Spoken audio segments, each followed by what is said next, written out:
How to tune a Sultan RS to max performance. This guide will explain in great depth what affects handling in GTA 5, and how to use this to make your car perform exactly how you want. There are many tune-up guide videos on YouTube, but most seem to be how to make your car look like a drift car, ignoring all the modifications that affect car handling and simply maxing out the vehicle. It seems the majority of people who play Grand Theft Auto online do not know that different customizations change the way the car drives. The main modifications we're going to be addressing in this video are armor, suspension and, of course, wheels. Most of these don't generally affect speed, but vastly change the way the vehicle handles, especially when power sliding around corners like a boss. First, armor. Armor seems to add weight to the car, slowing how fast you can turn left and right, making it feel very sluggish when weaving in and out of traffic. With no armor, the vehicle can feel too light though, as well as not being heavy enough in the rear to power slide. 60% armor seems to be a well-rounded choice for most vehicles, balancing out the weight in the front and back of the car, while offering enough armor to protect it during most crashes. Suspension. Suspension is very tricky to explain its effects on a car. Typically, lowering the suspension seems to make most cars handle like shit, in my opinion. Which is likely why some recent DLC cars do not allow you to change it. It can be the hardest modification to fine-tune in a vehicle and usually doesn't make the car look lower anyway. Basically, in a nutshell, more springy suspension seems to keep in contact with the ground better, diving into a turn instead of sliding out right away. Lowered suspension tends to slide sooner. It also seems to change where the center of gravity feels on a car, like armor, making it pivot at a different point nearer the front or back of the vehicle. Finally, wheels. Wheels most notably affect traction on different surfaces. In GTA, I find they have an extremely unrealistic change to handling. Much greater than wheels or tires could affect the car in real life. Even on a tiny car, like a Futo SUV, wheels can make it feel like an SUV. Each category of wheels have their own feel.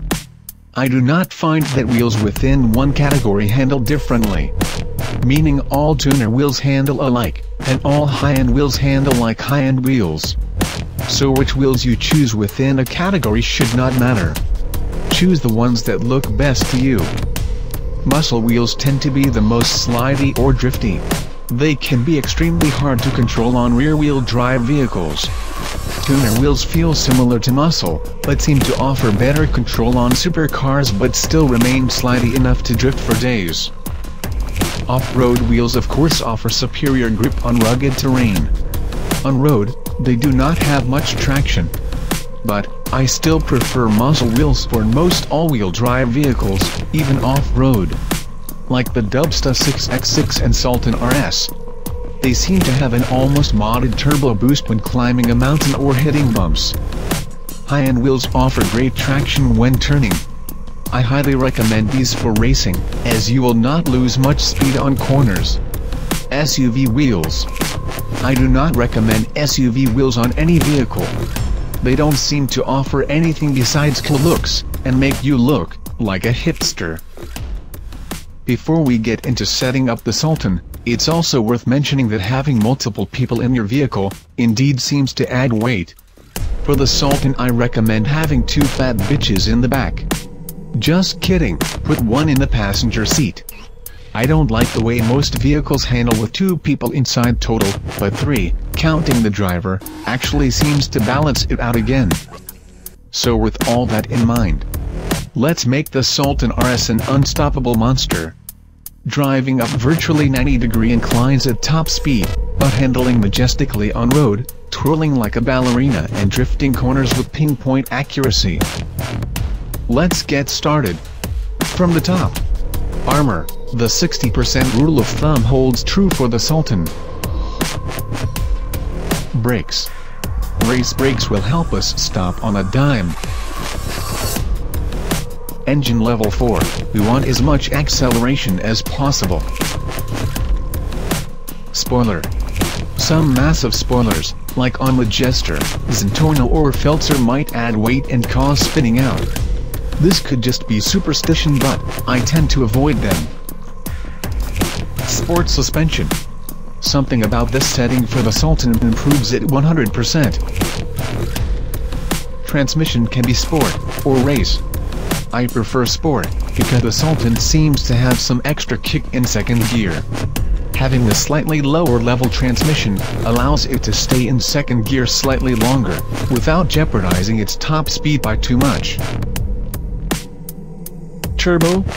Of course. Finally, muscle wheels.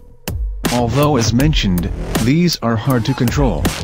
The Sultan's 50-50 ratio of power distribution between the front and rear wheels will prevent it from spinning out, even under the most extreme circumstances.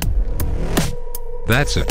Leave a comment how you like to tune your own cars, or how you like this setup.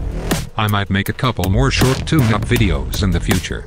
But this will be my main how-to guide, featuring the Sultan RS. Thanks for watching. Subscribe, and check out some of my other videos.